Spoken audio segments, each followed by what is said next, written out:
Merci beaucoup. Avant de commencer, je vais remercier Océanopolis de m'avoir accueilli ce soir et de me donner la possibilité de présenter des travaux qu'on fait au laboratoire ici à Brest et pour l'équipe que je représente. Évidemment, je vous ai mis un certain nombre de noms sur cette diapositive. Je ne suis pas tout seul à avoir réalisé les travaux que je vais vous présenter ce soir. On est très nombreux, j'ai essayé de ne pas oublier de nom, j'ai mis des petits points derrière pour être sûr de ne pas en oublier, s'il y en a un qui regarde un jour cette retransmission. Donc l'objectif ici, ça va être de travailler, je vais essayer de vous emmener dans le monde des plastiques.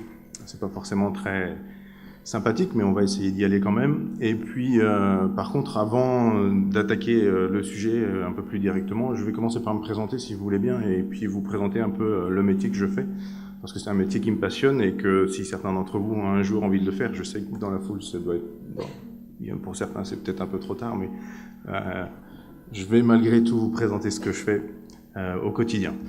Alors, d'abord, où on est situé, vous êtes sans doute tous de la région brestoise, vous connaissez l'endroit. Le laboratoire est situé sur le Technopole Brest-Tiroise, donc juste sur le Goulet, après le port militaire. Au niveau du site où se situe Ifremer, et donc le bâtiment de l'IUM, donc l'Institut Universitaire Européen de la Mer, qui est l'institut qui regroupe un certain nombre de laboratoires qui travaillent pour l'Université de Bretagne occidentale sur un sujet unique, c'est-à-dire la mer. Donc nous avons des biologistes, des géologues, des physiciens, des modélisateurs, des gens qui font du droit de la mer, de l'économie maritime, de la géographie. Nous, on est plutôt dans la partie biologie. Donc c'est ce bâtiment qui est juste le long d'Ifremer. Et puis vous avez ce grand bâtiment ici, qui est l'IUM, où il y a à peu près 600 personnes qui travaillent. Peut-être vous avez entendu parler, une troisième tranche qui a été inaugurée il y a quelques jours par le secrétaire d'État à la recherche. Et nous avons la chance d'avoir au sein de cet institut deux navires de station, l'Albert Lucas, que peut-être vous rencontrez à la Marina du Château quand vous passez, il est basé là-bas. Et puis l'Hésione, qui est une plate en alu qui nous permet d'aller se balader sur notamment la rade de Brest ou dans la zone côtière où on a besoin de faire des échantillonnages.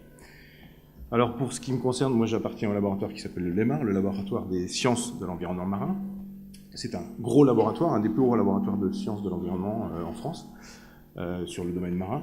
Environ 200 personnes, avec, voilà, je vous ai mis des chiffres, une centaine, 120 chercheurs, ingénieurs et techniciens, et puis on accueille aussi des doctorants, donc des jeunes qui sont en formation pour la recherche, pour 3 ans, et puis un certain nombre de post-doctorants, de chercheurs, d'ingénieurs, etc., de techniciens qui sont en contrat à durée déterminée chez nous sur un projet, sur une action précise. Je vous ai mis quelques images parce qu'il me paraissait important de vous montrer que quand on travaille en sciences, et notamment en biologie et marine particulièrement, c'est celle que je connais bien, on travaille rarement tout seul, je dirais même jamais tout seul. Si vous travaillez tout seul, c'est que vous avez un problème. On travaille toujours en équipe, essayer de comprendre des situations, comprendre l'océan et la façon dont il fonctionne. C'est un modèle complexe et on a besoin d'expertises différentes et variées pour essayer d'avoir une espèce de panorama de l'ensemble des différentes choses qui peuvent s'y passer. Et donc on travaille toujours en groupe, très souvent en groupe, et c'est très important, ce qui fait beaucoup, c'est ce qui fait la richesse, notamment du métier.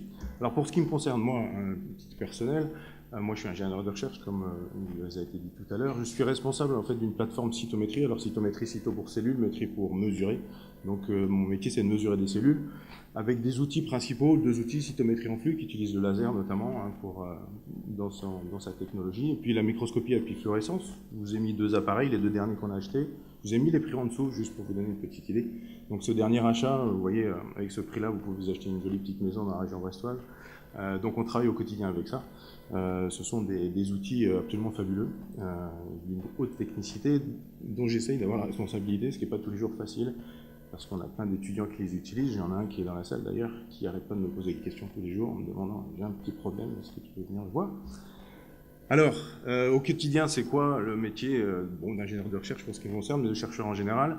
Je vous ai mis quelques diapos d'actions types qu'on peut mener au cours du temps. Des prélèvements sur le terrain, évidemment, ça fait partie de notre travail. C'est pas tous les jours, ça dépend des années et des projets. Ici, voilà une sortie sur Albert Lucas en rade de Brest pour prélever du sédiment à l'aide d'une petite drague ici qu'on manipule sur ce bateau. Dans le cadre de la thèse de Laura Frère, que vous avez ici en photo, qui travaille sur les microplastiques en rade de Brest depuis 2 ans et demi, donc je vais vous présenter une partie des résultats notamment. Ensuite, évidemment, on fait des expérimentations en laboratoire, hein. C'est une grosse partie de notre travail. Ici, vous avez le site d'Argenton qui appartient à Ifremer, dans lequel on vient travailler régulièrement. C'est pas désagréable d'aller travailler dans des conditions de ce type. Là, ici, vous voyez des expériences sur les huîtres. On travaille sur différents modèles, les palourdes, les coquilles Saint-Jacques, les ormeaux, que sais-je encore, qui sont nos modèles de prédilection, les algues toxiques, le phytoplancton, enfin, plein de choses. Ensuite, évidemment, à partir du moment où vous avez une expertise dans un domaine particulier, l'objectif, c'est de le partager à d'autres. Et on ne le partage pas uniquement autour de nous, juste à côté, mais on va se balader un peu partout. Je vous ai mis 4 photos emblématiques de ces formations. Donc, je forme les gens à l'utilisation de ce cytomètre en flux dont je vous ai parlé tout à l'heure. Donc, la photo en haut à droite correspond, c'est une formation que j'ai faite à la Tremblade, à Ifremer la Tremblade. Celle qui est en haut à gauche, c'est en Floride, Fort Myers. Vous voyez Miami, vous traversez la péninsule, c'est juste de l'autre côté. Ensuite, la photo en bas à droite pour vous, c'est au nord-est du Brésil, avec Mirella qui est à côté de moi et qui est venue travailler à Brest pendant 1 an et qu'on réaccompagne maintenant au Brésil où elle a développé un laboratoire. Et puis, à droite en bas, c'est à Stavanger, en Norvège, où on a passé une semaine pour travailler sur l'exposition de moules à dépôlement avec notre appareil. Vous voyez, je suis amené à me balader un peu partout. C'est pas désagréable. En plus, quand on travaille dans le domaine maritime, en général, les laboratoires sont au bord de la mer. Quand vous aimez la mer, c'est assez sympathique.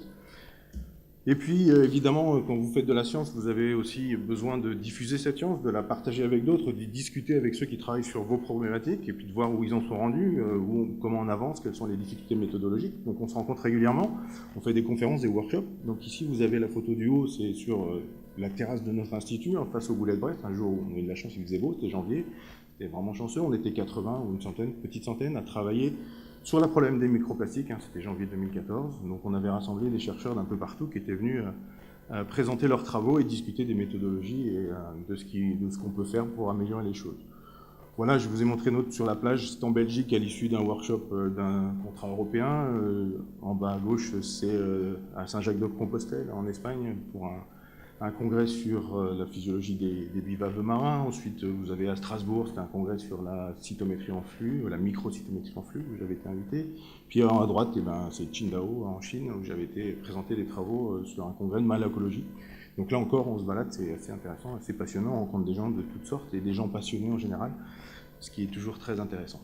Alors, l'objectif final de ces recherches, c'est évidemment de faire ce qu'on appelle des publications, c'est-à-dire de présenter nos résultats dans des articles, sous forme d'articles, alors souvent écrits en anglais, dans des journaux de langue anglaise et qui sont reconnus internationalement. Donc je vous en ai mis 3 pour vous lister un petit peu les sujets ces 3 derniers récents. Aquatique toxicologie, on a travaillé sur des didoflagellés toxiques, donc des microalgues toxiques avec leur interaction avec des huîtres creuses grâce au stragigaz que vous connaissez sans doute.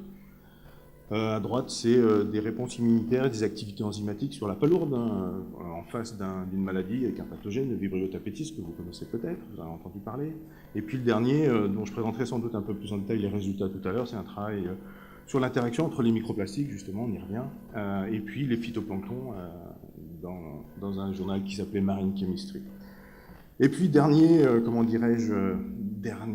type d'action qu'on est amené à mener, même si c'est parfois un peu nouveau pour nous et que certains s'y plaisent et d'autres moins, c'est ce qu'on appelle la médiation scientifique, c'est-à-dire faire ce que je fais ce soir, c'est-à-dire vous présenter, essayer de mettre à disposition du grand public ou des scolaires ou des collégiens les résultats de nos recherches. Donc, vous avez des images ici que vous avez sans doute reconnues, puisque ça se passe à Soinopolis, la nuit des chercheurs qui est organisée tous les ans ici.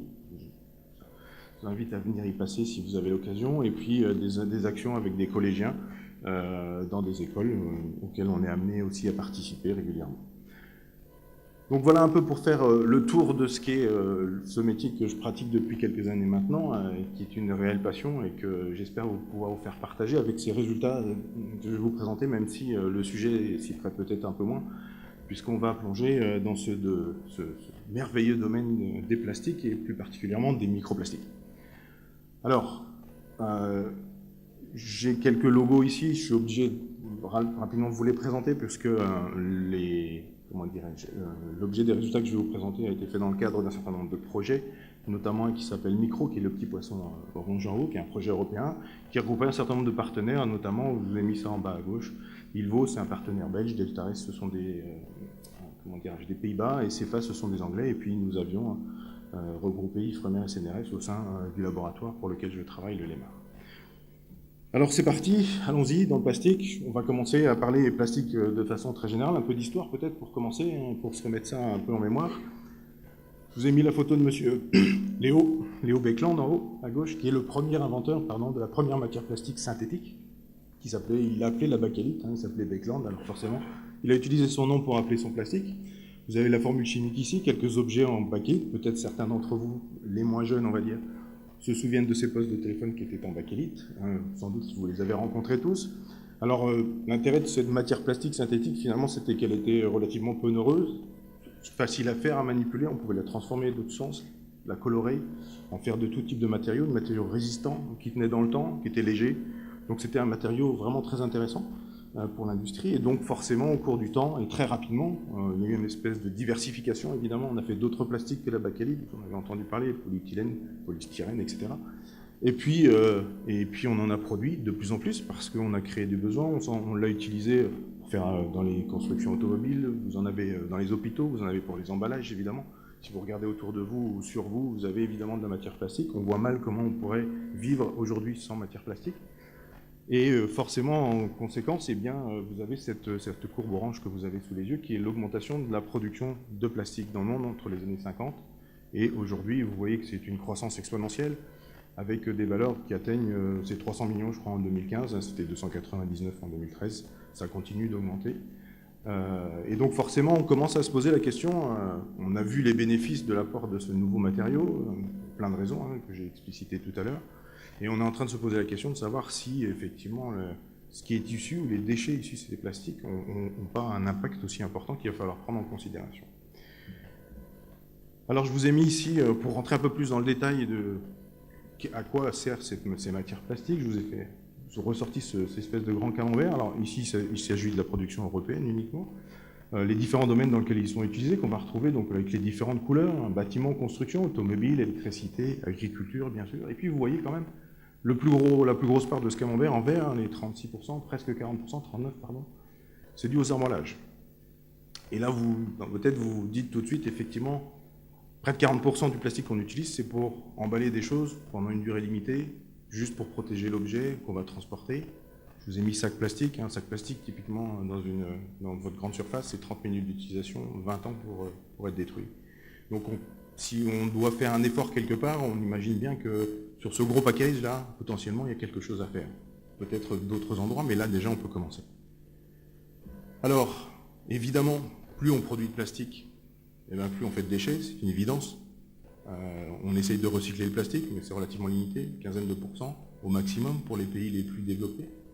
Voilà, en Europe, 57 millions de tonnes en 2009, on estime que ça génère 25 millions, presque la moitié, de déchets. Alors, tout ne va pas à l'océan, évidemment, mais vous imaginez bien que ces plastiques sont des matériaux relativement légers, qui vont être transportés par le vent, vont arriver dans un ruisseau, passer dans une rivière, et être transportés gentiment jusqu'à l'océan, jusqu'à vos plages. Vous allez le retrouver un peu plus tard. Alors, il n'y a pas que ça comme déchets, évidemment, sur les plages ou dans les océans.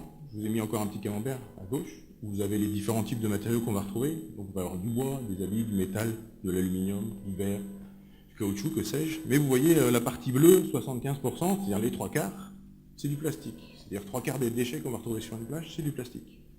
Donc, on a un vrai problème. Vous avez ces images qui sont un peu des images chocs et qui sont faites pour, justement, vous interpeller. Où on a rassemblé sur quelques mètres carrés tout ce qu'on a trouvé comme matériaux déchets ou plastique en général, sur une centaine de mètres ou 1 kilomètre de plage, on a tout rassemblé et ça fait des paquets assez importants, assez massifs, et qui sont impressionnants. Vous avez toutes ces images qu'on n'a absolument pas envie de voir. Vous avez des concentrations de déchets, notamment de plastique sur les plages ou sur les fonds marins, qui laissent penser qu'on a un vrai problème avec ça. Alors s'il y en a qui se sont amusés, hein, parmi les objets qu'on va trouver sur ces plages comme déchets, essayez de faire un top 10, c'est un top 10 un peu macabre si on veut, pas très sympathique, hein, c'est un top 10 de déchets, et vous voyez donc les 10 premiers, les 10 plus nombreux qu'on va retrouver sur les plages.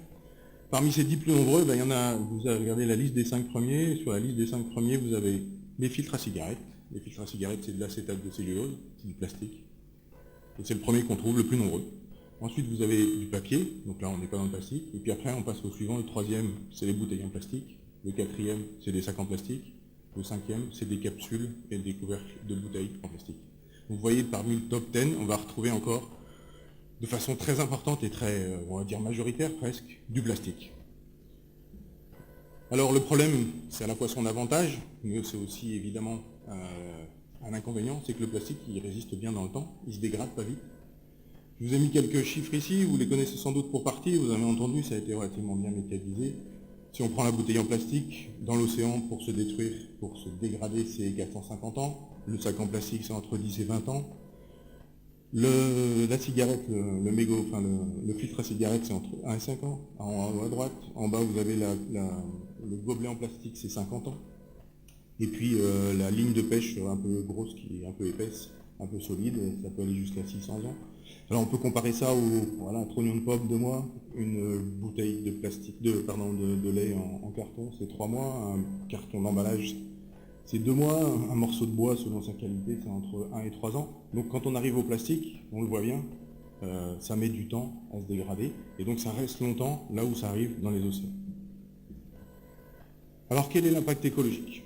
Alors là ici je vous ai mis des photos, on va dire choc en quelque sorte, c'est-à-dire des photos qui ont été prises où on voit, parce que c'est visuel, l'impact de la présence de ces déchets plastiques pour certains animaux et la faune marine et les oiseaux et les mammifères entre autres, les tortues également.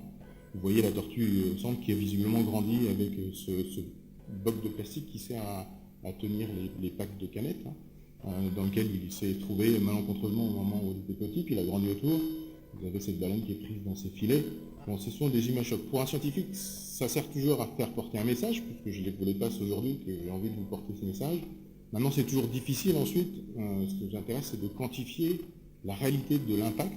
C'est pas parce que vous voyez une tortue un jour avec un plastique que la population de tortues est en danger à cause du plastique. Donc on a besoin d'études un peu plus précises, un peu plus carrées, un peu plus poussées, sur un plus grand nombre d'individus, avec quelque chose qui soit représentatif pour avoir une réelle idée de l'impact de ces plastiques. Donc là, on reste dans le macro-déchet encore pour l'instant, sur la faune et la flore marine. Alors, ce sont des études qui ont été effectivement menées, en partie. Je vous présente un premier résultat sur un oiseau qui s'appelle le fulmar, que je vous ai mis en photo en haut à gauche. Donc une étude qui s'est située dans la mer du Nord. Et on retrouve régulièrement ces cadavres d'oiseaux qui sont, dont l'estomac semble rempli de morceaux de plastique qu'ils ont ingérés, malencontreusement, croyant que c'était de la nourriture, et qui évidemment provoquent des dégâts a posteriori. Et donc dans cette étude, donc c'est la courbe qui est en bas à droite, vous voyez qu'ils ont été en Écosse, en Angleterre, le Channel, dans la Manche, dans la mer du Nord, et puis dans des régions un peu plus nord, le Skagerrak, et ils ont pris un certain nombre d'oiseaux, 115, 51, 72, 482, des échantillons un peu plus sérieux, représentatifs, et on regarde le pourcentage d'oiseaux dont l'estomac contient au moins 0,1 g de plastique. Et vous voyez que les pourcentages sont assez conséquents, c'est-à-dire qu'au minimum, vous avez au moins un oiseau sur 2 dans ces régions de la mer du Nord qui présente au moins 0,1 g de plastique, avec parfois, pour la région de la Manche, jusqu'à plus de 80% des oiseaux présentent des plastiques à l'intérieur de leur estomac. Donc ça, c'est un vrai chiffre, ça veut dire on voit l'impact réel, direct, de la présence de ces plastiques dans les océans, pour ces oiseaux. Alors il y en a qui, encore une fois, pour être visuel, si vous étiez un fulmar avec 0,6 g de plastique dans votre estomac, ça correspondrait, pour un homme, à 60 g de plastique. Alors, j'en ai pas pesé 60, j'en ai pesé 50. Donc là, vous avez 50 g de plastique. Donc vous imaginez, vous êtes un fumeur, vous avez ça dans le ventre, c'est pas très sympathique. Donc on comprend pourquoi ça a posé des problèmes. Alors, l'étude qui a été menée ici, c'est la mer du Nord. La mer du Nord, c'est l'Angleterre, les Pays-Bas, la France, la Belgique. Ce sont des pays, comment dirais-je, très anthropisés, avec beaucoup d'industrie, de pêche, de tout ce que vous voulez, beaucoup d'activités. C'est des zones les plus industrialisées du monde. Après tout, pourquoi pas, on comprend que la présence de ce plastique, bon, il y en a beaucoup, les oiseaux le subissent au quotidien, et on en voit là les conséquences. Par contre, il s'avère que si on va aussi au milieu du Pacifique, sur l'île de Midway notamment, qui a 3000 ou 3500 km des premières terres, ce phénomène se retrouve. Alors je vous ai mis une petite vidéo qui va vous présenter ça. Il ne s'agit pas d'un résultat scientifique, c'est une vidéo, encore une fois, un peu... C'est le teaser, la bande-annonce d'un film un peu plus important. Je vais vous la diffuser, et puis vous allez regarder ensemble, comme ça vous me direz ce que vous en pensez après, si j'arrive à trouver ma flèche.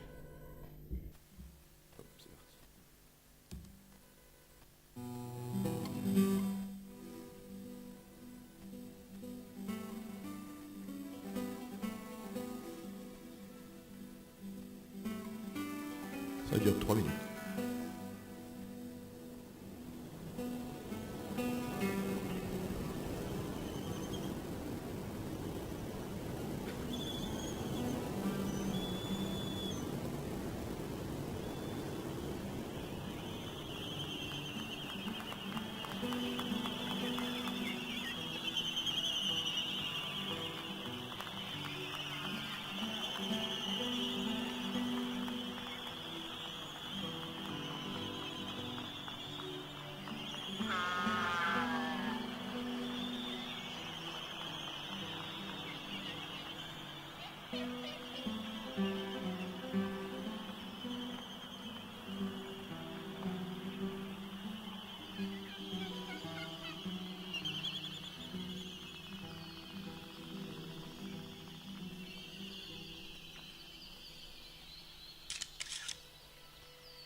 Do we have the courage to face the realities of our time and allow ourselves to feel deeply enough that it transforms us and our future?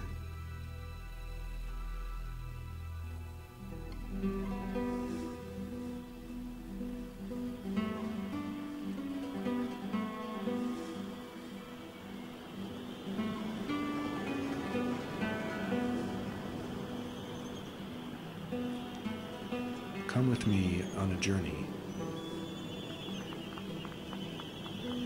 through the eye of beauty.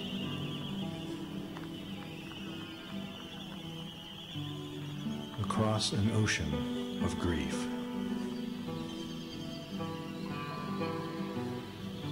And beyond.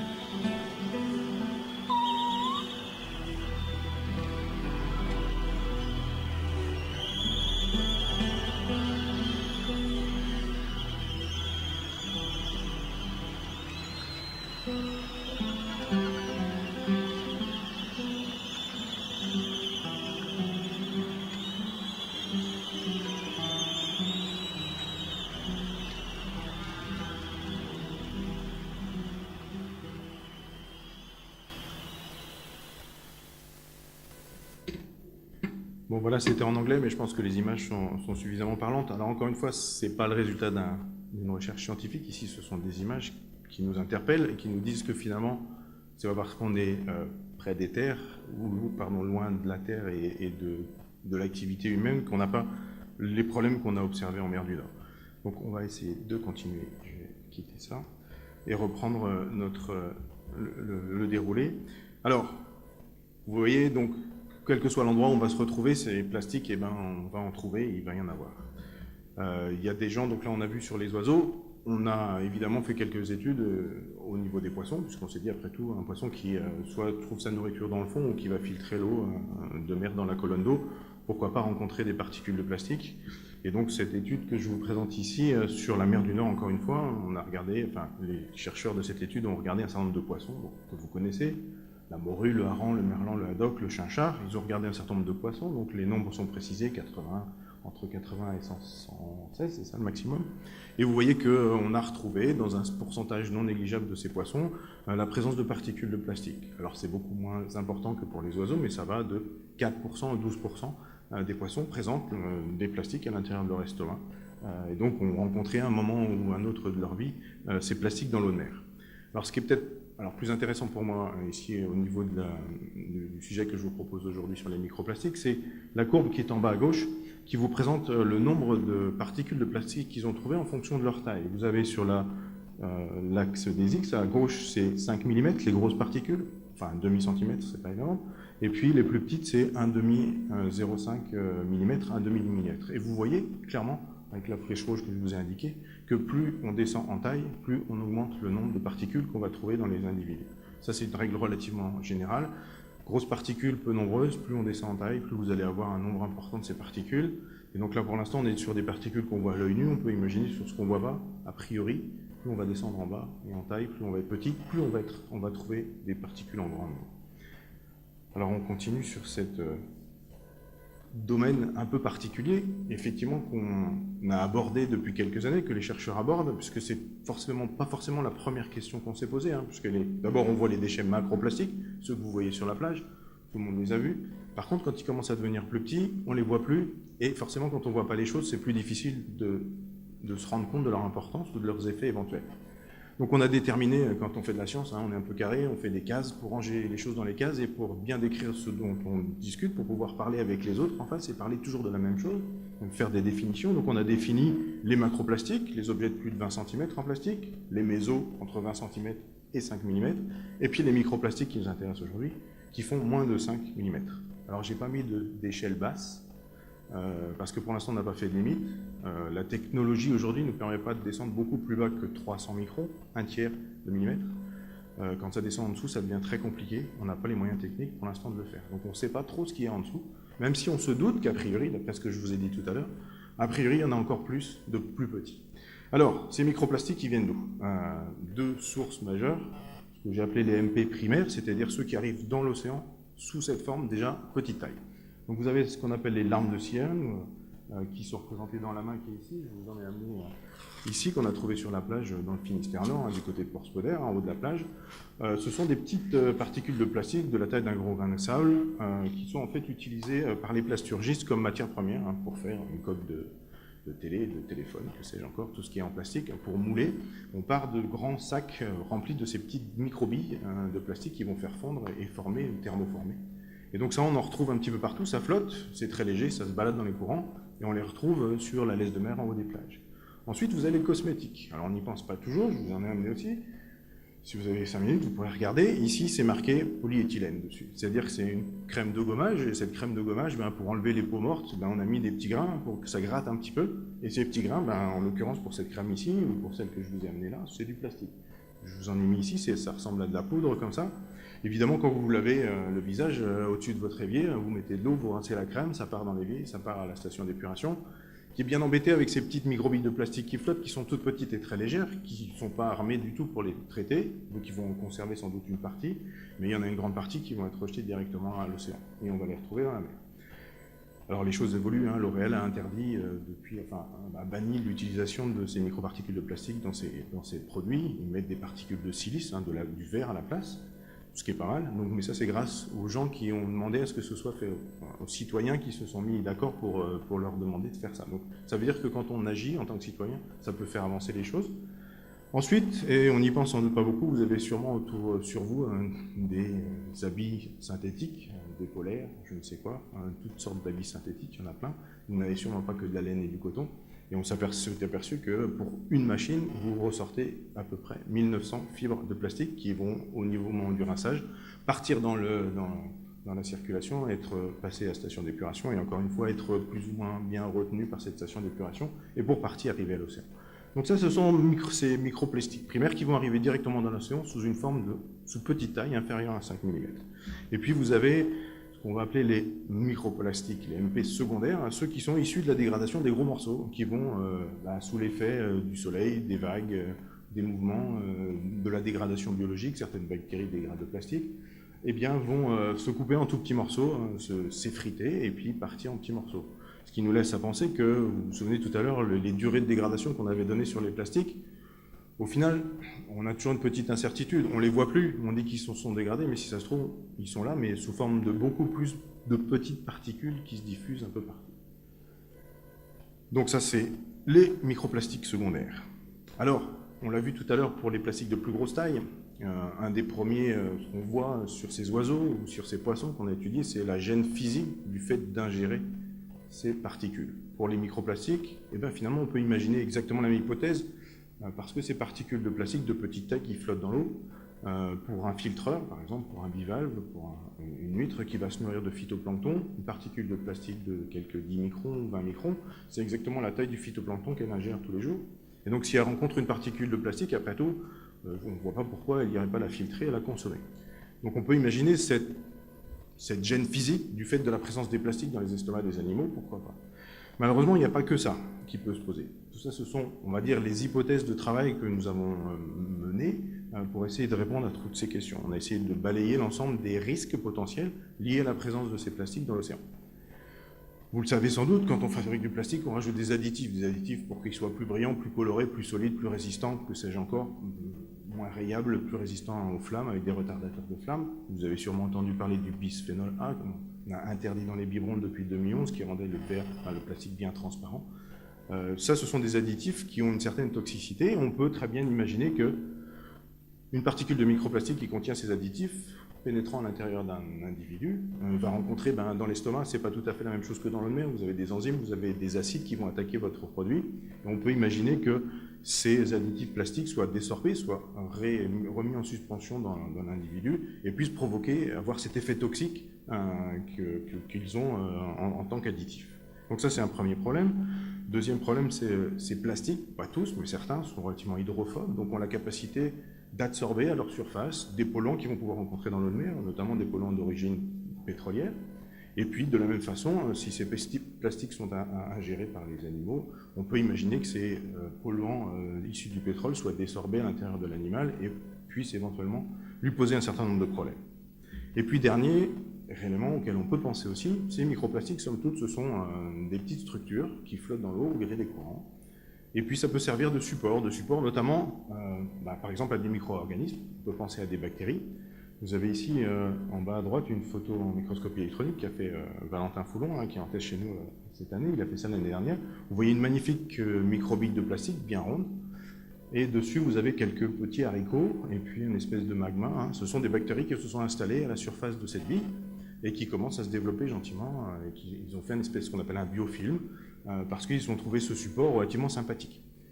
Et puis évidemment, on peut imaginer que ces bactéries ne sont pas forcément toutes sympathiques, il y en a certaines qui sont pathogènes, et que finalement nos plastiques vont pouvoir servir de vecteurs et entraîner un peu plus loin, au gré des courants, ces bactéries qui, s'ils avaient été toutes seules, n'auraient peut-être pas été si loin, et puis elles vont être absorbées par une huître, par une palourde, et provoquer une éventuelle maladie.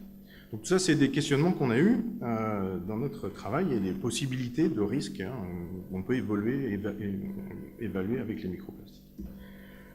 Alors vous l'avez sans doute entendu parler, vous en avez sans doute vu, on vous en a parlé, vous savez ce que c'est, le 7e continent, ou parfois le 8e continent, parce qu'effectivement, je vous l'ai dit tout à l'heure, ces microplastiques, ces plastiques en général, ils flottent, ils sont entraînés au gré des courants, et on sait que dans certains endroits des océans, il y a ce qu'on appelle des gyres, c'est-à-dire des zones tournantes, de courants tournants, dans lesquels les particules sont piégées et, une fois qu'elles y sont, ne peuvent pas ressortir. C'est-à-dire qu'on va avoir tendance à concentrer les particules flottantes à la surface des eaux dans ces zones-là. Et vous avez des photos qui vous sont présentées ici, qui sont censées vous représenter ce à quoi ça peut ressembler. Souvent, ces photos ne représentent pas la réalité. Alors, la réalité, elle est laquelle ? Elle va être un peu moins, comment dirais-je, méchante que ce que vous avez présenté, malgré le fait qu'il y a on va dire des gens très bien, peut-être de bonne foi d'ailleurs, qui vous présentent ce 7e ou ce 8e continent. Je pense ici, voilà, un Futuroscope qui présente un jeu qui s'appelle le 8e continent. Vous voyez cette île de déchets en haut et tous ces déchets plastiques flottants, et vous êtes là dans vos sièges en train d'essayer de détruire tous ces plastiques pour faire de l'oxygène à la place, donc c'est un jeu. Mais après tout, moi j'ai vu des gens sortir d'ici en pensant que la réalité, la vraie vie, c'est-à-dire au milieu des gyres du Pacifique, c'était ça. Et puis, vous lisez des blogs ou des émissions de télé qui vous présentent, voilà, ici vous avez l'image qui est au milieu, 5 kg par kilomètre carré, ça c'est un chiffre qui est réaliste. Et l'image qui est à côté, c'est celle que l'artiste a voulu représenter à partir de ce qu'il a cru être la réalité. Et ça représente, vous verrez tout à l'heure ce que ça représente, 5 kg au kilomètre carré, ça n'a pas du tout ça. Ensuite, vous avez ce blog que je vous ai mis, dont j'ai mis l'adresse ici, où le titre c'est 7e continent, vortex et île inconnue. Donc où la journaliste ou la personne explique que les jeunes aujourd'hui vont avoir la chance de pouvoir découvrir de nouveaux continents, comme nos ancêtres, quand la Terre n'était pas complètement découverte, et qu'ils allaient pouvoir aller marcher sur des îles de plastique et découvrir de nouveaux continents. C'était dit avec un ton un peu amer, et puis cette photo qui venait illustrer le propos. Cette photo, elle sort d'un projet qui s'appelle Recycle Dyson, et qui est en fait des architectes qui ont essayé de concevoir, d'imaginer, si on rassemblait la totalité des plastiques qu'on sait mesurer dans les océans, en un seul endroit et en un seul moment, on avait une île de ce type-là. Donc voilà, à partir de ce blog, par exemple, la journaliste ou la personne cite un chiffre de Moore en 97, qui est un des premiers à avoir mis en évidence ces concentrations un peu supérieures de plastique à certains endroits des océans, avec 750 000 morceaux de plastique par kilomètre carré, qui est un chiffre exact, parfaitement réaliste, mais qui ne représente absolument pas ce qui est montré aux images, dans l'image à côté. Et donc on a induit une espèce de fausse image de la réalité. Alors on va venir à la réalité, puisque je suis là pour vous la montrer, et pour vous montrer cette réalité, on part de travaux un peu sérieux, un peu construits. Donc ça, c'est des travaux qui datent de 2014, qui ont été basés sur des campagnes océanographiques, donc 24, je crois, 24 expéditions, qui ont récolté des plastiques dans les océans à différents endroits. Et à partir de ces chiffres-là, on a construit un espèce de modèle connaissant les courants, et on a essayé de présenter une répartition théorique moyenne des particules de plastique dans les océans.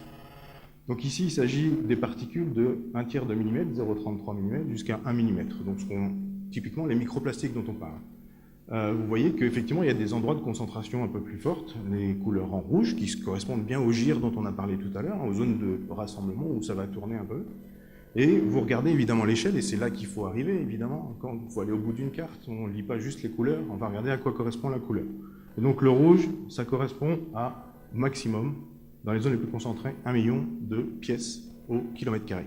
1 kilomètre carré, c'est un carré d'1 kilomètre sur 1 kilomètre. Sur 1 mètre de profondeur, ça correspond, je vous ai fait le calcul, à une particule pour 1000 litres. Et je vous mets la petite piscine là, ça fait 1000 litres. Donc ça veut dire que dans les endroits les plus concentrés des océans, au niveau de ces gyres, vous avez une particule de plastique de moins d'1 millimètre dans 1000 litres d'eau. On est un tout petit peu loin de l'image qu'on a vue tout à l'heure. Vous êtes d'accord avec moi? Ensuite, si on prend non plus la concentration en termes de nombre de particules, mais en poids, voilà les échelles qui sont données. Là, on est en grammes par kilomètre carré. Les échelles maximum, c'est du rouge un peu clair, c'est le 1 kg, donc 1000 grammes par kilomètre carré, ce qui fait 0,5 grammes pour 500 mètres carrés. 500 mètres carrés, c'est la taille d'un jardin moyen, on va dire. Alors, je crois que je vous ai mis, voilà. Je vous ai pesé 0,5 grammes de plastique, ça tient là-dedans. Ça fait 0,5 grammes de plastique. Donc, dans les concentrations les plus fortes de ces tailles de microplastique, en dessous d'1 millimètre, on a 0,5 grammes dans l'équivalent d'un jardin. Ok ? Alors on va continuer, parce qu'on a parlé des plus grosses aussi, on va venir à ces plus grosses, parce que vous en avez sans doute entendu parler. Ici, c'est les pièces de plus de 20 cm.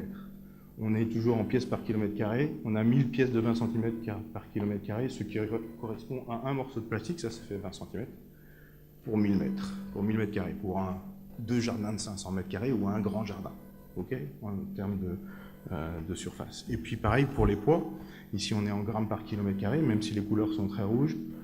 Le maximum, c'est 10 kg les plus concentrés. Alors, évidemment, localement, ça peut être beaucoup plus concentré. C'est une moyenne, évidemment. Il peut y avoir des espaces très confinés où il y en a plus. Mais voilà, sur la moyenne, les concentrations maximum, 10 kg par 20 cm, ça fait 5 grammes. Ça fait 5 grammes sur 500 mètres carrés.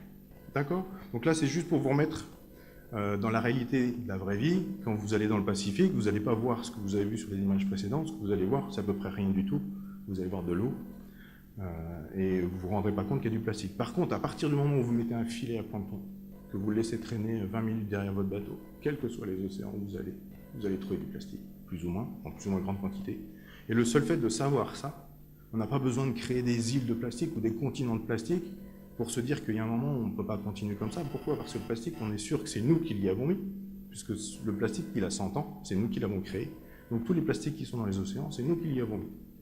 Et le fait de savoir que dans n'importe quel océan, quasiment n'importe quel endroit, vous êtes en mesure de trouver du plastique, à mon avis, ça suffit largement à nous inquiéter, à nous dire qu'il va peut-être falloir faire un petit peu quelque chose pour éviter que ça continue, que ça s'amplifie, ou même pour essayer de l'améliorer. et c'est pas la peine d'aller au-delà. Alors donc, c'est le constat qu'on fait tous ensemble maintenant. Il y a du plastique partout dans les océans, même si les quantités ne sont pas forcément celles qu'on veut vous montrer. Ensuite, un élément important, plus ces plastiques sont petits, plus ils sont nombreux. Ça, c'est quelque chose qui est assez clair. Et puis, c'est ce que je vous ai dit tout à l'heure, l'homme seul est responsable de cet état de fait, et il a réussi à faire ça en moins de 100 ans, ce qui est quand même très peu. Alors, là-dessus, en termes de scientifiques, on se pose un certain nombre de questions. C'est-à-dire qu'on sait qu'il y a des plastiques dans l'océan, on sait qu'on en rejette tous les ans des quantités assez importantes, donc on se demande jusqu'où ça peut aller, et si potentiellement ces plastiques présents dans l'eau, ils peuvent avoir un impact direct sur les animaux côtiers avec lesquels on côtoie tous les jours, les huîtres, le bar, le phytoplancton, etc. Donc on s'est posé ces questions. D'abord, savoir chez nous, là, voilà la rade de Brest à côté de nous, c'est quoi la contamination? Est-ce qu'il y a des plastiques dedans? Combien il y en a? Et puis, s'il y en a, est-ce qu'ils sont ingérés par les bivalves, par les huîtres, par les larves de poissons? Et puis, s'ils sont ingérés, est-ce qu'ils ont des impacts?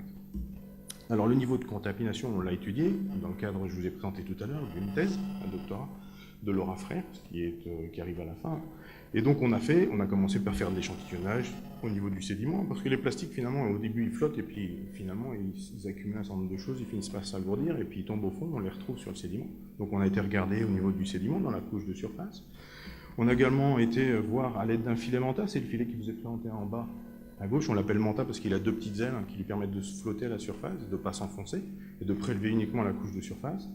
On a un filet, on va récupérer ça dans des filtres, et on va ramener ça au laboratoire. Et puis on l'a fait également avec des pompes à phytoplancton. Ici, c'est sur un zodiac d'un ostréiculteur de la rade de Brest qui nous loue son appareil et sa pompe pour pouvoir faire nos prélèvements. Et donc on prélève ça dans un filet à plancton d'environ 50 microns pour voir dans la colonne d'eau si on a du plastique également. Mais là, on a beaucoup plus de mal à le trouver. Et puis on emmène tout ça au laboratoire. Et là, le travail difficile commence, c'est-à-dire c'est un travail manuel, visuel, c'est-à-dire on va trier les particules qu'on a sélectionnées. Le filet manta, c'est 300 microns, on ne prend pas ce qu'il y a en dessous. Parce qu'on ne sait pas, quand vous regardez à l'aube binoculaire un objet qui fait une centaine de microns, pour savoir si c'est du plastique à l'œil ou si c'est autre chose, ça devient très vite très compliqué. Au-dessus de 300, on ne se trompe pas trop. Encore, quand je dis on ne se trompe pas trop, Laura, qui est notre spécialiste, sur ces prélèvements, selon l'endroit et le format des prélèvements, le pourcentage de plastique réel qu'elle a dans ces échantillons, c'est entre 60 et 80%. C'est-à-dire qu'elle peut se tromper de 40%. C'est-à-dire que quand elle prend 100 particules, potentiellement, il y en a 40 qui ne sont pas du plastique, alors qu'elle pensait que c'en était. Donc ça, c'est des points importants. Donc on passe tout ça à la moulinette, on filtre ça, on regarde ça au microscope, on sélectionne ce qui est, on considère comme du plastique, et puis après, il faut prouver que c'est du plastique.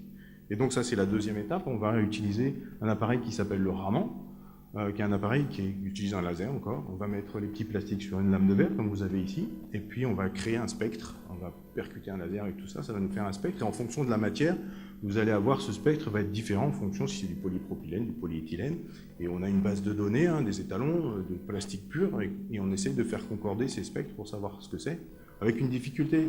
C'est jamais vraiment facile sur le papier, c'est toujours facile dans la réalité. Les particules, ça fait un moment qu'elles sont dans l'eau, elles ont été contaminées par plein de choses, des bactéries qui se sont posées dessus, elles ont vieilli, elles ont été oxydées, elles sont devenues colorées, elles ont blanchi, donc la matière ne réagit pas aussi bien qu'elle devrait, et on a parfois des spectres qui ne sont pas très faciles à interpréter, donc ça c'est un long travail. Et puis, on a fait également des études avec nos collègues du CEDRE, que vous connaissez peut-être ici, qui sont spécialisés dans les polluants, notamment issus du pétrole, et donc on a essayé de regarder par chromatographie de phase gazeuse, je ne vais pas rentrer dans les détails, mais les molécules qui sont absorbées sur ces plastiques. Et les molécules, donc on a essayé de repérer un certain nombre de molécules d'intérêt qu'on connaît, les pH, les choses issues du pétrole, pour voir si on retrouvait ça sur nos plastiques. Alors, quelques résultats. Pour ce qui est de l'analyse chimique, c'est en cours, on n'a pas complètement fini de travailler, mais pour ce qui est du dénombrement, on commence à avoir une petite idée. Un chiffre moyen, alors ça reste une moyenne, évidemment, c'est pas partout pareil, je vous montrerai une carte tout à l'heure.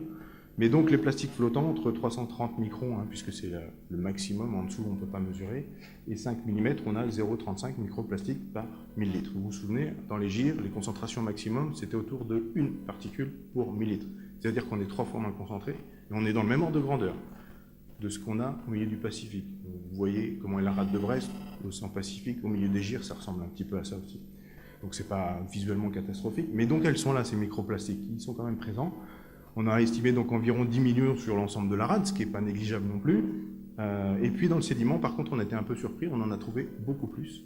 1,5 microplastique par kilo, donc on n'est plus dans 1000 litres, on est dans 1 kilo. 1 kg de sédiment, et donc on a plus d'une particule de plastique par kilo de sédiment. Donc on s'aperçoit que potentiellement, finalement, ces microplastiques ils finissent par tomber au fond et sédimenter et s'accumuler potentiellement sur le fond, avec des concentrations qui restent faibles, hein, malgré tout, c'est pas catastrophique, mais c'est là qu'on en trouve le plus. Alors, elle a fait des cartes, Laura, pour essayer de présenter. On a séparé la rade de Brest en 3 morceaux, la partie plutôt brestoise en haut, la partie où il y a le plus de, comment dirais-je, de courants avec l'entrée des courants de marée, et puis le fond de la rade en gris plus foncé, où il y a des activités plus aquacoles, et vous voyez qu'il y a les barres, la hauteur des barres vous donne la concentration qu'on a trouvée dans ces zones, et en fonction des couleurs, c'est le type de plastique, et on a des différences. On trouve beaucoup plus de plastique en surface dans les zones un peu brassées, beaucoup moins dans les zones plus calmes. Si on va maintenant travailler, ça c'est pour l'eau de surface, si on va travailler sur le fond, dans les sédiments, c'est un peu l'inverse, les zones plus calmes, ou moins brassées en quelque sorte, on trouve une plus forte concentration de ces différents microplastiques sur le sédiment que dans les zones plus brassées. Donc tout ça, on va essayer de présenter tout ça, et d'écrire des papiers, hein, des articles scientifiques là-dessus, pour présenter ça à la communauté et comparer ces chiffres avec tout ce que les autres font sur d'autres endroits. Et puis, on a aussi utilisé un certain nombre d'autres compétences qui sont la compétence des modélisateurs. Et voilà, vous avez ici un résultat d'une modélisation d'1 mois. Où vous avez vu, au départ, on prend un point rouge, c'est-à-dire qu'on imite le fait de relarguer une quantité X de microparticules qui flottent à la surface de l'eau et on laisse se balader pendant 1 mois avec les courants de marée, aller-retour. Et voilà, on voit où elles se répartir. Donc ça, c'est un élément intéressant. Et puis, on se dit que peut-être à partir de ces modèles-là, maintenant qu'on a une cartographie relativement précise de la présence des microplastiques en rade de Brest, on va faire marcher le modèle à l'envers et on va essayer de voir s'il y a des zones d'arrivée, hein, des sources de ces microplastiques plus importantes que d'autres et on va voir à quoi elles correspondent. Donc ça, c'est des travaux qui sont en cours. Ça ne marche pas toujours parfaitement, c'est compliqué, hein.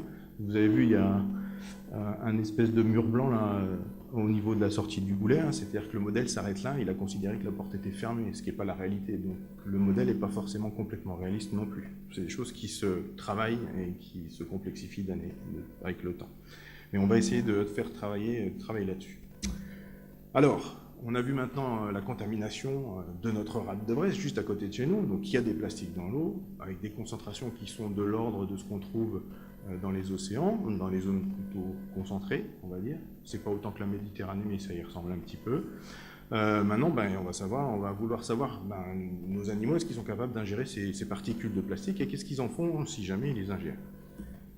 Alors on va commencer, alors c'est pas vraiment de la gestion, mais c'est un élément important, le phytoplancton. La première idée qu'on a eue, on s'est dit, les huîtres, les palomos, les coquilles Saint-Jacques, elles filtrent du plancton, elles s'en servent de nourriture. Et donc on s'est dit, après tout, si ça se trouve, les plastiques, ils ont la capacité de se coller sur ces microalgues. Et ces microalgues servant de nourriture, les plastiques étant collés sur ces algues, l'animal va ingérer tout ça sans se poser trop de questions. Donc on a mis en présence, de façon évidemment expérimentale, artificiellement, des billes de plastique de quelques microns avec nos algues. Je vous en montrer 2 exemples ici. Un pseudonychia qui est une algue toxique qui forme des bâtonnets très longs. Et vous voyez les petits points verts, hein, ce sont des microbilles fluorescentes. On les choisit fluorescentes parce que comme ça on peut les repérer beaucoup plus facilement. Elles sont vertes. Et vous voyez que ces microbilles qu'on a mis en présence, c'est complètement artificiel. Hein. On a fait ça dans des aquariums, hein, dans des ballons. Ces microbilles se collent plus ou moins. On a quelques billes qui sont collées avec notre pseudonychia sur notre algue. Et puis je vous ai mis une autre algue à droite, Mycetoceros. Et vous voyez donc un espèce de film qui entoure cette algue. Et dans ce film, ils sont emprisonnés, ils sont piégés un certain nombre de billes. Donc ça veut dire que vous voyez déjà tout de suite qu'en fonction de l'espèce d'algue qu'on va avoir, la façon dont ces billes vont se coller sur ces algues n'est pas la même. Voilà le résultat de ce que ça donne. Je vous montre 2 algues. On a mis ça dans un ballon en verre. On a touillé tout ça pendant 33 jours. Et puis on a regardé ce qui restait comme billes dans l'eau, ce qui y avait collé sur les ballons, et ce qui était collé sur les algues. Et ce qui est collé sur les algues, c'est la petite barre rouge que vous avez là. Vous voyez, pour l'algue 1, cette petite barre rouge, elle est faible, elle reste faible, elle ne bouge pas beaucoup dans le temps. Si vous regardez l'algue 2, voilà, la barre rouge, elle augmente, c'est-à-dire que le pourcentage de billes qui vont être collées sur ce type d'algue va être beaucoup plus important que sur l'autre. Donc là, encore une fois, avec le même type de plastique, la même taille de billes, 2 algues différentes, on a une action différente. Et puis on peut évidemment imaginer que si on change de type de plastique, ça changera aussi les interactions. Donc les choses sont loin d'être simples. Et plus on les étudie, plus elles sont complexes. Mais c'est pour ça que c'est intéressant. Sinon, c'est pas drôle. Donc ça, c'est la première chose. Ensuite, le phytoplancton, vous le savez sans doute, parce que vous êtes tous des spécialistes ici, c'est notamment, ça sert à prendre du CO2 dans l'atmosphère, et puis ça sert de puits de carbone, c'est-à-dire que ça sert à piéger le carbone de l'atmosphère que nous produisons en utilisant notamment le pétrole. De la même façon que la forêt amazonienne et le poumon, on a dit ça, le poumon de la Terre, hein, qui va capter le CO2 dans l'atmosphère pour faire du bois et relarguer de l'oxygène, le phytoplancton prend sa part, et large part, à ce piégeage du carbone dans les océans. Le CO2 dans l'atmosphère va être brassé et remis dans l'eau. Les algues vont l'utiliser, ce sont des végétaux, somme toute, comme les arbres, à leur taille. Et puis une fois qu'ils vont faire leur squelette en carbonate, et donc ce carbone piégé, quand les algues vont mourir, ça va tomber au fond des océans, et donc elles vont être bloquées au fond des océans, c'est 4 degrés, il n'y a quasiment pas de courant, ça ne bouge pas. Donc le carbone est piégé. Donc les algues ont phytoplancton a un rôle important dans ce piège du carbone, et donc dans l'amélioration, ou disons le tampon pour ce qui est le problème de CO2 et de réchauffement climatique. Et donc quand ils tombent, ils forment ce qu'on appelle cette neige marine, que je vous ai mis en photo à gauche, là. Ils forment des espèces d'agrégats, et puis ils vont tomber au fond. Plus les agrégats sont gros, en fonction de leur taille, ils vont tomber plus ou moins vite au fond. Alors on s'est amusé, évidemment ça nous intéressait, si on rajoute du plastique dans ce système-là, qu'est-ce qui se passe? Donc vous avez l'engin qui est en haut, qui a été mis au point pour ça, une espèce de gros tube plastique dans lequel on rajoute des algues, et puis on met tout ça à tourner, et puis au bout d'un moment elle meurt, elle forme ces espèces d'agrégats que vous voyez, ces paquets, ce qu'on appelle cette neige marine, et puis on a rajouté du plastique dans certains d'entre eux, puis on regarde ce qui se passe. Vous avez le graphe qui est à droite, vous avez la vitesse de sédimentation sur l'axe, plus ça descend vite, plus on monte en haut, et vous avez en vert l'algue qui s'appelle le Chytoceros neogracile, qu'on a mis sans plastique, vous voyez que sa vitesse de sédimentation augmente en fonction de la taille des agrégats, c'est l'axe Lysis. Et vous voyez en orange, c'est la même algue, mais qu'on a mis en présence de plastique. Et vous voyez clairement que l'algue qui est exposée au plastique, eh bien, elle descend, sa vitesse de sédimentation est beaucoup plus faible que celle qui n'est pas mise en présence de plastique. En conclusion, il y a eu un papier qui est paru là-dessus, on voit que les microplastiques ont la possibilité de modifier. Alors pour cette algue, ça la ralentit, il y a d'autres algues qui accélèrent ces vitesses de sédimentation, mais disons que ça modifie cette vitesse de sédimentation et donc la dynamique de ce puits de carbone qu'est le phytoplancton. Alors ça, c'est de l'expérimental. Les concentrations en plastique qu'on a utilisées, le type de plastique qu'on a utilisé, on ne sait pas s'il existe dans le milieu naturel. Pour l'instant, on est incapable de le mesurer. Ce sont des petites billes de petite taille et on ne sait pas les mesurer. Mais on imagine que si un jour on arrivait à avoir ce type de billes ou ce type de plastique dans l'océan, voilà ce que ça pourrait faire. C'est juste pour... Voilà, on commence à évaluer un potentiel risque ou une potentielle modification. La difficulté après pour nous, c'est de savoir, si on revient dans le milieu naturel, quelle est la réalité de ce qu'on a mesuré expérimentalement. C'est là qu'est la partie la plus délicate et qui est le vrai challenge. Alors ça, c'est pour le plancton. On a aussi travaillé avec du poisson. Vous connaissez ce bar, si vous pêchez dans la rade de Brest, il y en a encore un peu, ça devient de plus en plus difficile, on est de plus en plus limité, on en pêche de moins en moins souvent, il faut qu'il soit de plus en plus gros, on a moins en moins de prises, mais bon, c'est un poisson assez emblématique. On a travaillé, notamment Ifremer, avec sur de la larve de bar, du petit bar, donc juste après éclosion, et pendant les 40 premiers jours.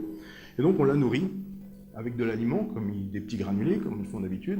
Et dans ces granulés, on s'est amusé à insérer nos billes de plastique. Donc on a mis de la bille rouge, je vous en ai mis ici, 10-45 microns, cette espèce de poudre, là, on leur a donné ça dans leur aliment.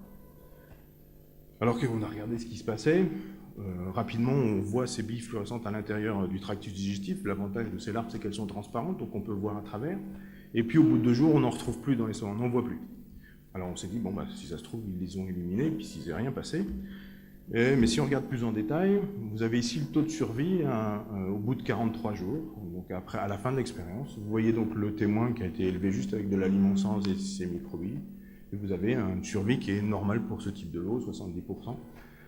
Pour le premier groupe expérimental qui a été nourri avec 10 puissance 4 billes par gramme, donc une première dose de billes, il ne se passe rien non plus. Par contre, pour ceux qui ont été nourris avec une quantité 10 fois supérieure, on commence à avoir un effet, c'est-à-dire les larves meurent plus, donc on a estimé à 12% de mortalité supplémentaire sur ces larves de bar dû à la présence de ces billes. Alors on a du mal à expliquer pourquoi et ce qui se passe exactement, donc on a été un peu creusé. Et bon, voilà un des éléments qui a été trouvé. Donc là, on rentre un petit peu, ça devient un peu plus complexe, on rentre dans la physiologie de l'animal. On a fait de l'analyse de l'expression de gènes, c'est-à-dire on a essayé de regarder chez les poissons qui étaient en présence de plastique, quels sont les gènes qui sont surexprimés, comment l'animal réagit d'un point de vue physiologique. Et on a trouvé un lien une corrélation entre la quantité de billes dans le tube digestif et l'expression de ce gène qui s'appelle CYP1A. Et si vous regardez à quoi il sert, ce CYP1A, eh bien, il sert à détoxifier.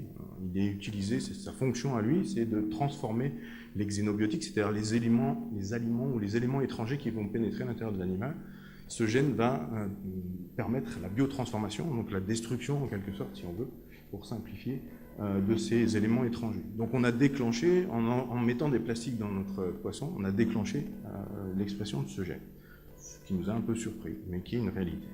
Donc ça c'est pour les poissons, donc on voit tout de suite quand même si on a du mal à comprendre comment ça fonctionne, que d'ajouter du plastique dans l'aliment, c'est pas complètement innocent. Alors on a travaillé avec notre modèle emblématique, donc c'est la dernière expérience que je vais vous présenter, ce sont les huîtres, grâce au gigas, les huîtres russes que vous mangez peut-être tous ici, peut-être pas tous. Première chose, il fallait montrer, est-ce que ces huîtres, si on leur met des billes, on les nourrit avec des billes, ben, qu'est-ce qui se passe? Est-ce qu'elles les ingèrent ou pas? Donc on a mis un petit montage simple, avec un mélange d'algues et de billes qu'on a distribué à nos huîtres, et puis au bout de quelques heures, peut-être même pas quelques heures, voilà ce qu'on peut observer. Donc on a pris évidemment des billes roses et fluorescentes, c'est celles que je vous ai montrées ici, celles qu'on a mis, 10-45 microns. Elles sont roses, alors c'est intéressant parce qu'on voit tout de suite si elles sont là. Et puis donc vous voyez cette espèce de petit serpentin qui sort de l'huître, qui est en train d'ouvrir, c'est parce qu'elle filtre la nourriture pour se nourrir. Et bien ce sont des fesses d'huître, du caca d'huître, pour faire simple. Ça veut dire que l'huître, elle a bien consommé les microbilles, elle les a ingérées, elles sont passées par son estomac, elles sont ressorties après ingestion. Elle les a sans doute pas utilisées, le plastique c'est pas très digeste, elle les a rejetées. Puis vous avez les petits paquets de roses qui sont par terre, ce qu'on appelle des pseudo-fesses. Il y a une partie, au moment où tu es arrivé à la bouche avec ces petits filaments, trier les algues et puis les billes, on a rejeté une partie sur le côté et ça fait ces pseudo-fesses. Mais clairement il y en a une partie, a priori ça le démontre ici, qui sont rentrés à l'intérieur de l'huître. Alors on a refait la même chose, on a mis des billes vertes pour faire plus joli, changer un peu plus petite. Vous avez ici des fesses, donc un caca d'huître, où vous voyez qu'il est blindé de petits points verts, ce sont toutes les billes qu'il a ingérées et qui sont ressorties. Et puis vous avez une coupe histologique à droite d'estomac d'huître, qui a été nourri avec ces microparticules vertes, billes fluorescentes, et vous voyez que son estomac est plein de billes. Clairement, les huîtres rentrent à l'intérieur de l'huître, pas dans ses tissus, mais dans son tractus digestif. Et donc à partir de là, on a la preuve évidente que les huîtres sont capables d'ingérer les microplastiques. Encore ici, on le démontre de façon expérimentale avec des belles petites billes rondes, vert fluorescentes. On a un peu de mal à savoir ce qui se passe dans la réalité, où les plastiques sont d'origine, de nature différente et de forme différente. Mais a priori, il n'y a pas de raison que ça ne se passe pas comme ça. Si une huître rencontre un plastique, elle va sans doute l'ingérer. Alors on a fait des expériences un peu plus poussées pour essayer de voir l'effet. On a vu que ça rentre dedans. Maintenant, est-ce que ça leur fait quelque chose? Donc pendant 2 mois, sur le site d'Argenton, que je vous ai montré tout à l'heure en photo, on a nourri des huîtres avec un mélange d'algues et de billes, des billes de 2 et 6 microns, on a fait un mélange des deux. Et puis on a comparé à un lot, évidemment, où on a donné que des algues. Et alors, pourquoi 2 mois? Parce qu'en fait, on a choisi la période de reproduction, de maturation sexuelle des huîtres, donc la fin du printemps. On les a nourries suffisamment pour qu'elles fabriquent des gonades, donc l'objectif étant de les faire se reproduire au bout de 2 mois, donc de créer soit des ovocytes, des œufs, soit du sperme. Et après de croiser tous ces spermes et ces ovocytes pour voir ce qui se passe. Donc on a fait tout ça, et puis on s'est aperçu, à la fin de la manip, on a regardé comment étaient capables de se reproduire nos huîtres. Et on a été relativement surpris. Parce que les valeurs qu'on trouve, c'est celles que je vous ai présentées ici. C'est-à-dire qu'en moyenne, la taille des ovocytes, donc chez les femelles, baissait de 8%. Ça peut paraître peu, mais c'est quand même sensible. Les ovocytes, c'est une réserve d'énergie pour la future larve, donc si sa taille est réduite, a priori, c'est qu'il y a moins d'énergie pour la larve. Ce nombre d'ovocytes, et là ça devient quand même très drastique comme chute, c'est 38%. La mobilité du sperme, c'est-à-dire la rapidité, la vitesse et la distance qui est capable de parcourir le sperme, sachant que la reproduction chez les huîtres se fait dans l'eau de mer, donc il faut que le sperme aille chercher son ovocyte pour aller le féconder. S'il ne peut pas se déplacer, c'est un peu embêtant. Cette mobilité est réduite de presque un quart. Donc là, c'est aussi sensible. Et puis au final, le taux d'éclosion, c'est-à-dire le nombre de larves viables qui va être issues de parents exposés à des plastiques, c'est moins 41%, presque la moitié. Là, on a un effet vraiment puissant, drastique. La présence de ces plastiques entraîne un effet fort, un effet massif sur la reproduction de nos huîtres. Encore une fois, nous sommes dans des conditions expérimentales, avec des billes calibrées, qu'on connaît, dont on sait doser la quantité. dont on sait la matière, on sait comment elles sont faites, etc. etc. C'est un résultat expérimental. Mais voilà, ça montre qu'il existe un risque avec ces microplastiques sur la reproduction d'huile. On a été, là encore, un petit peu plus loin. On a regardé la filtration-nutrition entre les deux lots, exposés et non exposés. Et donc là, on s'est aperçu que, contrairement à ce qu'on pouvait penser, ceux qui étaient nourris avec du plastique, on s'était dit qu'ils allaient être encombrés au niveau de l'estomac, que ça allait leur poser des problèmes, qu'ils allaient ralentir leur nutrition, qu'ils allaient se freiner. C'est exactement le contraire qui s'est passé. Ils ont accéléré. Ils ont amplifié leur prise de nourriture, leur activité de filtration. Ça, on peut imaginer que c'est un espèce de phénomène de compensation, c'est-à-dire que quand vous avalez des huîtres, du phytoplancton plus du plastique, il n'y a qu'une partie qui vous sert à faire de l'énergie, c'est le phytoplancton. Le plastique, vous en sortez rien du tout et vous le recrachez. Donc elles se sont mis à utiliser beaucoup plus d'énergie pour essayer de se nourrir et compenser le manque d'énergie apporté par leur nourriture du fait de la présence de ces plastiques. Et puis, encore ici, on a fait des choses un peu plus complexes, la transcriptomique, encore là, de l'expression de gènes différentiels sur les différents lots. Vous avez sur cette représentation un peu en couleur. Vous voyez en rouge ou en vert si c'est surexprimé ou sous-exprimé. Je vous la fais rapide. D'abord, c'est pas ma spécialité. Mais en gros, on a observé un certain nombre de perturbations dans certains systèmes. Je vous ai marqué ici glucocorticoïdes, métabolisme des acides gras, voie insulinique, ce qui se rapporte en gros, pour faire simple, au métabolisme énergétique, donc à la nutrition. Donc on a des animaux qui sont perturbés au niveau de leur nutrition et visiblement, ils utilisent leur énergie pour se nourrir plutôt que pour se reproduire. Et au final, on a ce qu'on a observé, un effet relativement drastique sur cette reproduction. Et puis, dernier élément, et sans doute pas des moindres, c'est ce qu'on a appelé un effet transgénérationnel. C'est-à-dire qu'on a pris les larves, on a fait reproduire ces huîtres, issues soit d'huîtres exposées plastiques ou pas. On les a croisées ensemble, on a fait des bébés huîtres, on a fait des larves, et puis on a regardé comment ces larves d'huîtres vont grandir, sachant que là, on n'avait plus de plastique. C'était juste des descendants d'exposés ou de non exposés. En bleu, vous avez la courbe de croissance des huîtres, des larves dont les parents n'ont pas été exposés, une croissance normale, relativement rapide. Au bout d'un certain nombre de jours, je ne sais plus, c'est 17 jours, les larves, si elles sont en forme, se métamorphosent et vont aller sur le fond, se fixer sur les rochers, c'est là que vous allez les retrouver pour les manger. Et puis en rouge, ce sont nos larves issues de parents exposés à des plastiques. Et vous voyez que la croissance, la courbe, la pente est un peu plus faible, donc la croissance est moins importante, et que la métamorphose va se passer 6 jours après le lot non exposé. C'est-à-dire qu'on a un vrai décalage entre les deux. C'est-à-dire clairement, les larves ici grandissent moins vite, et puis vont se métamorphoser plus tard. C'est-à-dire que l'effet des parents est encore sensible sur nos larves. Alors l'article, les résultats que je vous présente ici, on l'a publié dans un article, je vous ai mis en bas à gauche, dans un journal relativement bien coté, enfin pour des biologistes marins, il est même très coté, c'est pour ce qui me concerne le journal le plus coté dans lequel j'ai jamais publié. Et donc il y a eu un certain nombre de retombées, même très importantes. Voilà l'article à quoi il ressemble. Le premier auteur, c'est Rossana, qui travaille maintenant à Ifremer à Nantes et qui était avec nous pendant les expérimentations. Et donc elle a été, comment dirais-je, envahie d'interviews, de demandes d'interviews, de demandes d'articles. On a eu des articles dans des journaux du monde entier, on a passé un peu partout. On a été un peu débordé par l'impact médiatique de cet article.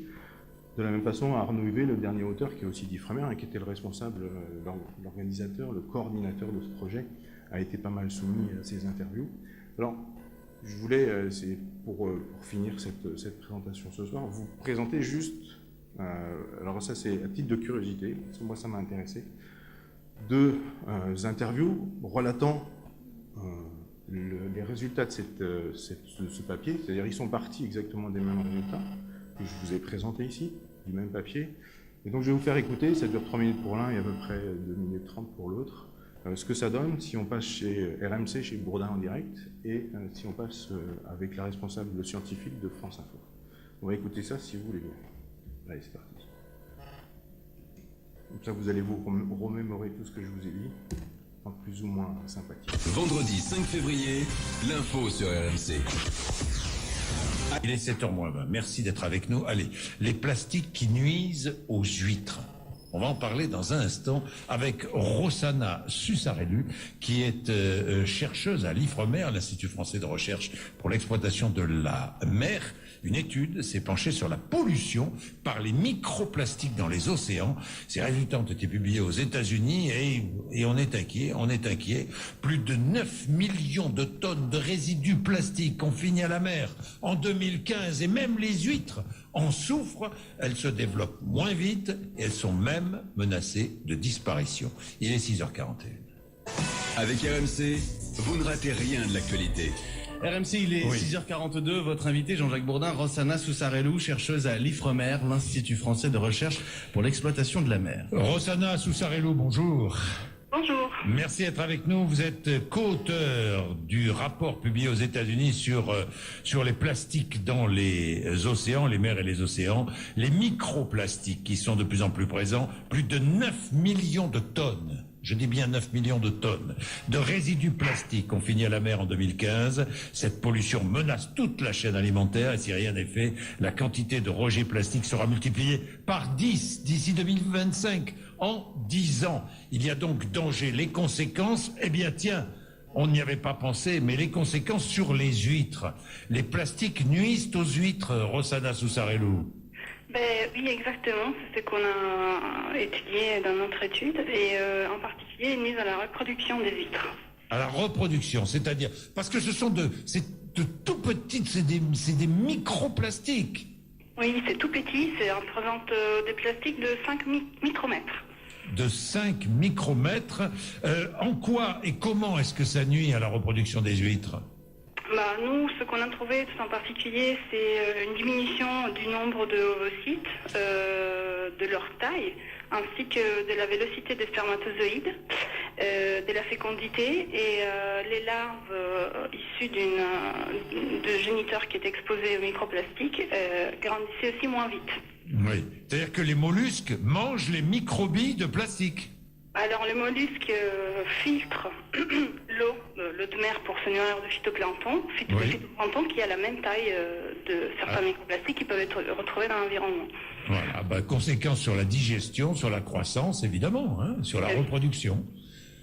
Ça veut dire qu'à terme, la reproduction des huîtres est menacée ? Non, je dirais pas jusque-là. Juste les huîtres vont peut-être être en moins bonne santé. Oui, en moins bonne santé, donc moins bonnes, moins grosses, vont grossir plus lentement, enfin, etc., quoi. Toutes les conséquences, Rossana. Oui, pour le moment, pour les adultes, on n'a pas mis en évidence une réduction de la croissance. C'était que sur les petits, les larves. Sur les petits. Bon. Merci, Rossana Susarelu. Merci. Il est 6h45, 7h moins. Vendredi 5 février, l'info. Donc voilà, c'était le premier extrait. C'est celui qui me plaît le moins. Vous avez sans doute compris pourquoi. Là, il nous a dit qu'en gros, les huîtres étaient en voie de disparition. Et c'est évidemment pas ce qu'on a démontré dans cet article, clairement pas. Et vous avez vu qu'il l'a annoncé dès le départ. C'est le titre, c'est son gros titre. Et que dans à peu près tout le déroulé de l'exposé, de l'interview, il essaye de revenir à cette disparition, pseudo-disparition. On n'a évidemment pas démontré ça. D'abord, on est incapable de mesurer ce qu'il y a dans l'océan en réalité pour les petites tailles. Et donc, on ne sait pas si les concentrations qu'on a données ici, si elles sont représentatives de l'environnement. Probablement oui, mais on n'en sait vraiment rien. Pour l'instant, c'est un peu trop tôt pour le dire. Donc c'est un peu dommage ce genre de choses. Je vais vous présenter un deuxième, alors qui est un peu plus sérieux, qui a été fait un peu plus personnellement creusé, même si encore on a toujours ces façons journalistiques, médiatiques, d'essayer de proposer des choses pour qu'elles deviennent intéressantes et un petit peu accrocher les gens. Voilà, vous allez écouter, vous ferez votre propre avis, je vous laisse France Info. Bonjour Anne-Laure Barral. Bonjour Simon. Spécialiste environnement de France Info, cette semaine dans C'est ma planète, vous nous parlez d'une étude inquiétante, une étude réalisée par un chercheur français sur les huîtres. Elle montre l'impact de la pollution plastique sur leur développement. Oui, c'est un biologiste marin de l'IFREMER, Arnaud Huvet, qui a publié cette étude dans les comptes rendus de l'Académie des sciences américaines.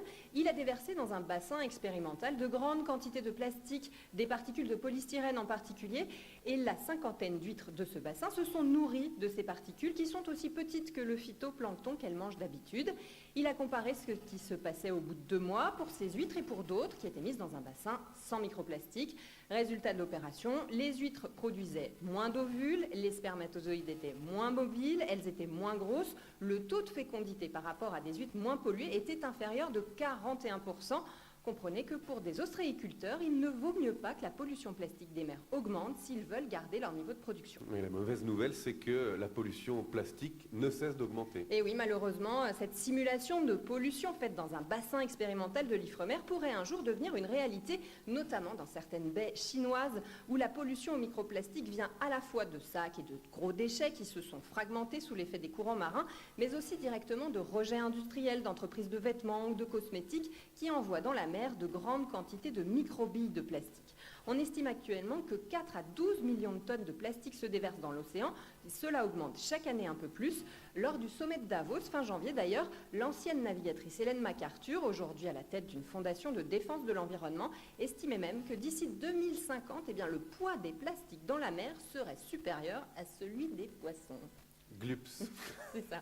Et comment Ellen MacArthur a-t-elle fait ses calculs? Elle a pris le ratio tonnes de plastique par rapport aux tonnes de poissons.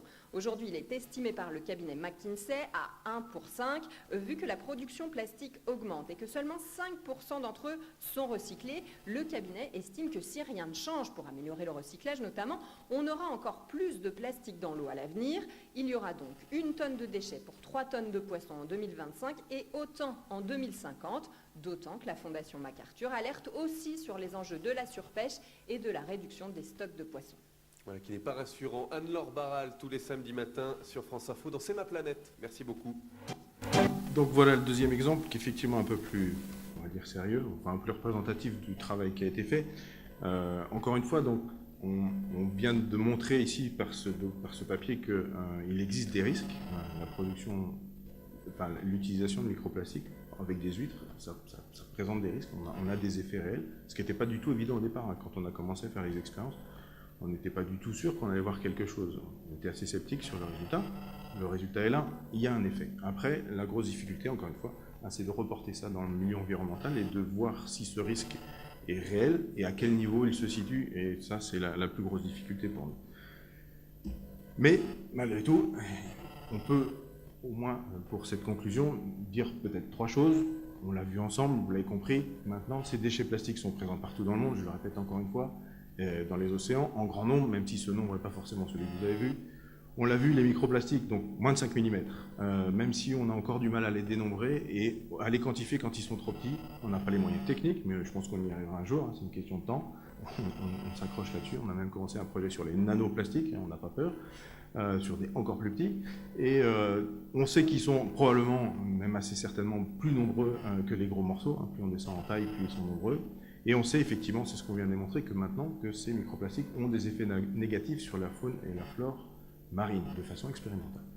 Alors, tout ça étant intégré, on va passer à la phase suivante, c'est-à-dire qu'on est tous citoyens, on a démontré où étaient les failles de notre système, on rejette du plastique dans l'océan, on peut faire des choses, ça commence à fonctionner. Vous avez tous entendu parler de cette interdiction des sacs en plastique dans les grandes surfaces, dont le décret d'application devrait être passé fin mars, d'après ce que j'ai compris, même si c'était un peu retardé. Donc n'hésitons pas, si on peut éviter d'utiliser ces sacs en plastique, moins on en utilisera, moins on en jettera et moins il y en aura dans l'océan. Essayons de réduire cette empreinte plastique. Alors il y a des gens qui font des choses. Je vous ai amené ici une petite canette qui est en pseudo-plastique, mais c'est du plastique qui est fait à base d'amidon de maïs, donc c'est pas du plastique, mais ça ressemble bien à du plastique, ça coûte beaucoup plus cher.